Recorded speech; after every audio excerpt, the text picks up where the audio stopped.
Let me read this headline to you guys. So, not the main headline. Over on the right here, millionaires to flee the UK in record numbers. Okay, by Andrew Elson, Consumer Affairs correspondent. Millionaires to flee UK in record numbers. Now, what would you glean from that? What would be your takeaway from that headline? You would be forgiven for thinking that means loads of UK millionaires, you know, the wealthy, the super wealthy, investors, entrepreneurs, lottery winners, all of them are just like, you know what? I've had enough. Consider myself a patriot. This country's been very good to me. But, you know, I've been looking at Rachel Reeves' tax policies, the NI, the VAT on private schools, the inheritance tax changes. And I've decided it's just not going to work for me. So I'm packing up my bags. I am leaving. That's what you would glean from this, right? Millionaires to flee the UK in record numbers. And if we read a little bit, Britain is on track to lose a record 16,000 millionaires this year as tax increases and falling economic confidence drive wealthy residents abroad. The exodus is part of a historic wave of wealth migration, with multiple countries competing for talent and capital, according to the latest Henley Private Wealth Migration Report, guys. So, the implication here on the front page of the Times, and it is by no means exclusively the Times that do this. All of your least favourite right-wing newspapers are all churning out the exact same narrative, which is Rachel from accounts. Rachel Reeves' tax policy, the NI increase, the VAT on private schools, the abolition of the non-dom policy, like all of these changes to policy. The inheritance tax was another one. All of these changes to tax policy that do tend to hit the wealthy and the super wealthy more are driving the UK's rich abroad. The UK's investors, entrepreneurs, and whatever would we do without the rich? That's the implication. That's the narrative that's being woven here. But there's only one problem with this, and that is that it isn't really true. Now, frequent viewers, frequent listeners may recall that we discussed this story, this tale. We discussed this story about 3 or 4 months ago when it first ejacked its way across the right-wing rags. This because it was, I think it was on the front page of the Telegraph then, and it was off the back of this report by a company called Henley and Partners.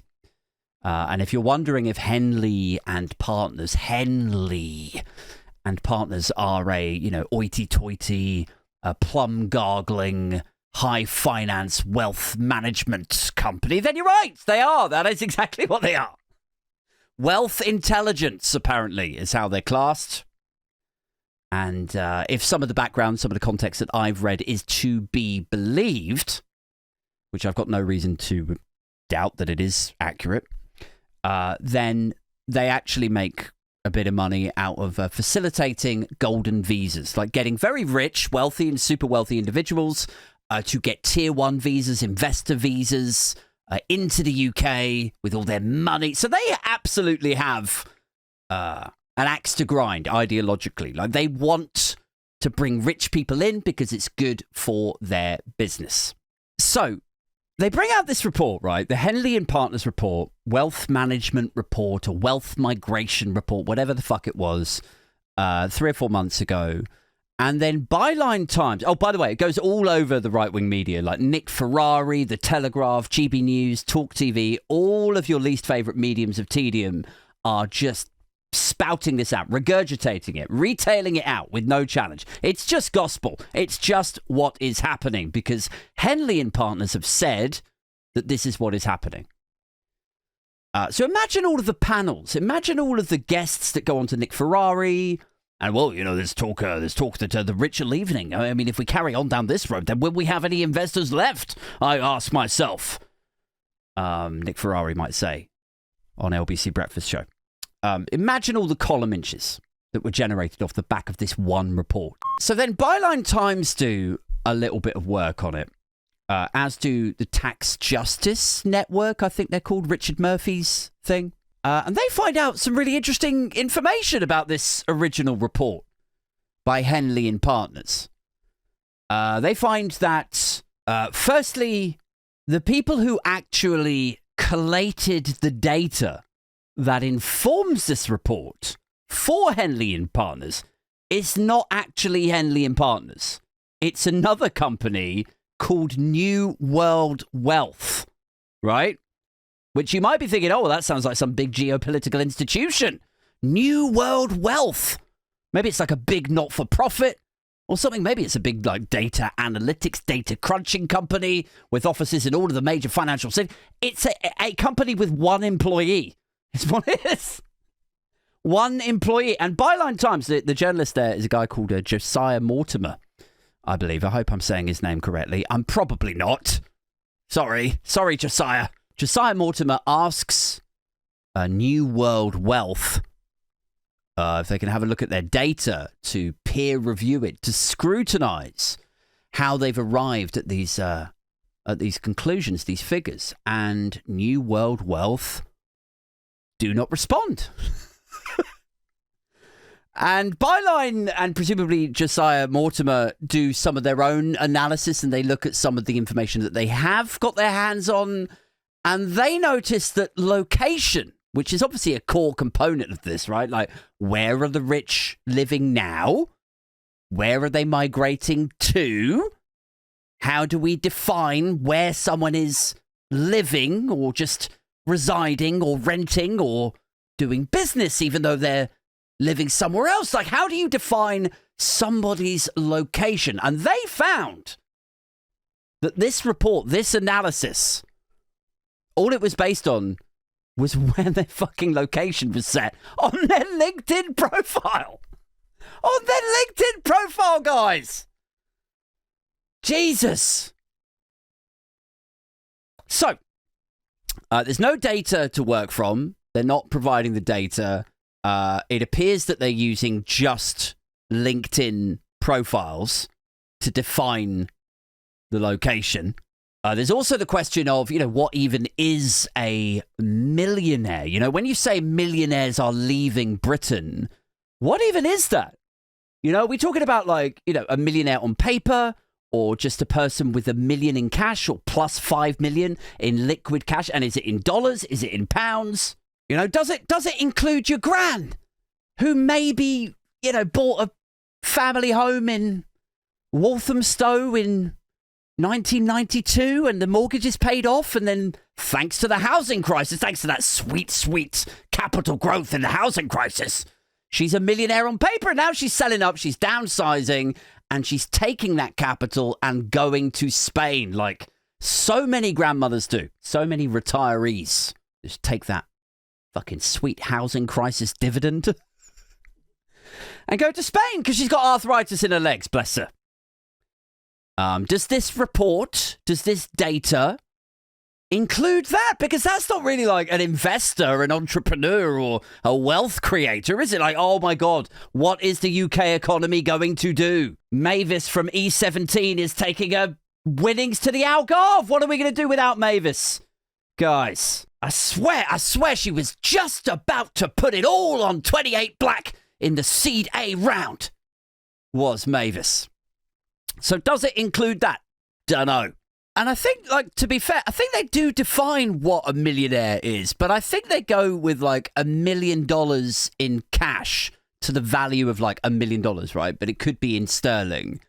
But that would also capture the oldies, the retirees who sell up their assets and then leave the UK, doesn't it? So, what is a millionaire? There's some ambiguity around that. Where are they located? What actually is their location, both from and to? I would say that's hugely not credible, the way that they're measuring that from a LinkedIn profile. And there's the absence of data being provided to a journalist who is seeking to scrutinize the overall report and indeed its conclusions. So this is all the first time this is published, right? Remember that. That's 3 or 4 months ago. It bubbles up all across Fleet Street and then permeates out through the right-wing ecosystem. as though it is gospel. And then Byline do their expose, the millionaire exodus the UK media told you about that never actually happened, by Josiah Mortimer.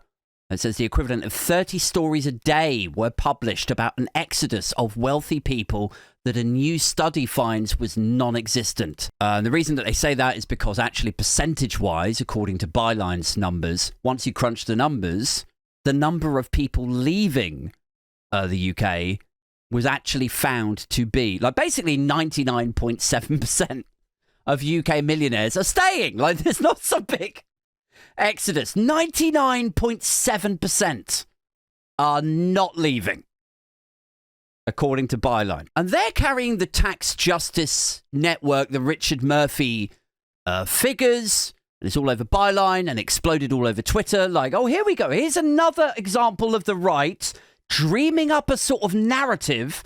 It carpet bombs the right-wing ecosystem. Everybody's talking about it. Everybody just accepts that it's fact. I heard it on the Diary of the CEO podcast.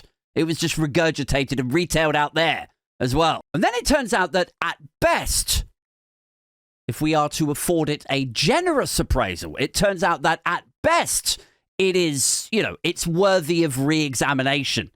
It's worthy of us. Maybe, like, if New World Wealth, or whatever they're called, if they're feeling nice and friendly, it would be worth them sending over some figures so somebody else can peer review it, right? It's worth further scrutiny, is what normal, sane, rational people might conclude at that point. But then, today, this morning, the front page of the Times, pretty much the exact same headline again. Millionaires to flee the UK in record numbers. And again, it's off the back of a Henley and Partners report. And I was like, am I going insane?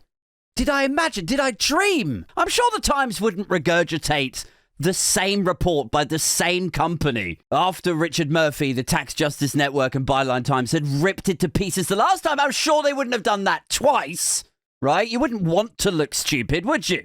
And so I was incensed, guys. I was like, this is fascinating. This is like, so I went on Twitter, right? I'm always talking about how I don't really go on Twitter anymore. But this drove me back there. So I popped this tweet up. To the journalist in question. His name is Andrew Elson. And I said, here you go. You got the tweet up on the screen if you're watching this. I said, hi, Andrew Elson. With the greatest of respect, why are you on the front page of the Times channeling another Henley and Partners report about the rich leaving when Josiah Mortimer already debunked that idea the last time for Byline Times? Like, because to me, I'm like, what? Like, are we really going to do this dance again? Are we? Because I have a real thing about the right, about the Crayola right, about the media right doing this thing where it's not designed to win the argument. It's not designed to be statistically or logically sound and for it to survive scrutiny.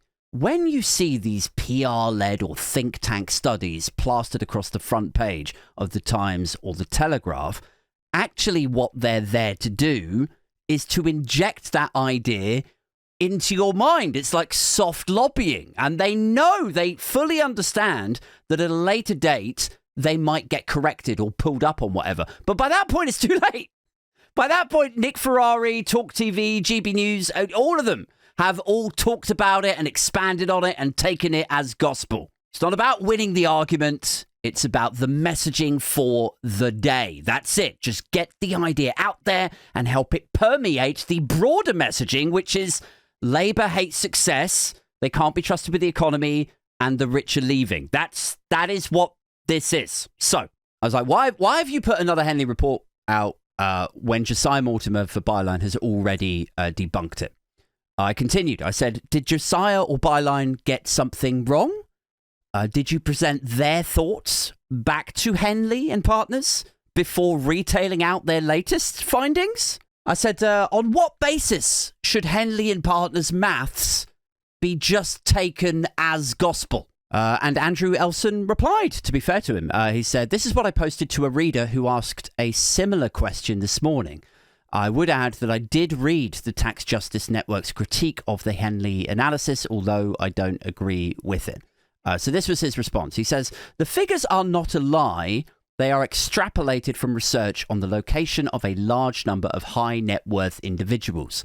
It is legitimate to question that methodology, and some have done so, although I believe the figures are sufficiently robust to show the trend politically when they have used the same methodology over a large period of time. He says, one must also look at the motivation of those trying to rubbish the methodology. Most are highly political. He says, whether people like it or not, believe it or not, or think it is justified or not, there is no doubt a significant trend of highly wealthy and mobile people moving from the UK. He says this trend is supported by plenty of other evidence as well. It is entirely justified to highlight that trend because of the potential consequences on the economy and tax revenue. So I then replied back to him. I said, Andrew Elson has kindly responded, and my thoughts now are in this thread, one by one below. So I'm going through his responses, like through his ideas, piece by piece. So he says, the figures are not a lie. They are extrapolated from research on the location of a large number of high net worth individuals. I said, research by Henley is based on location. But I said, Byline highlighted that location actually just means where they say they are on LinkedIn. Like, is LinkedIn reliable? Is social media in general? How many of those reading this tweet right now might actually be in St. Petersburg?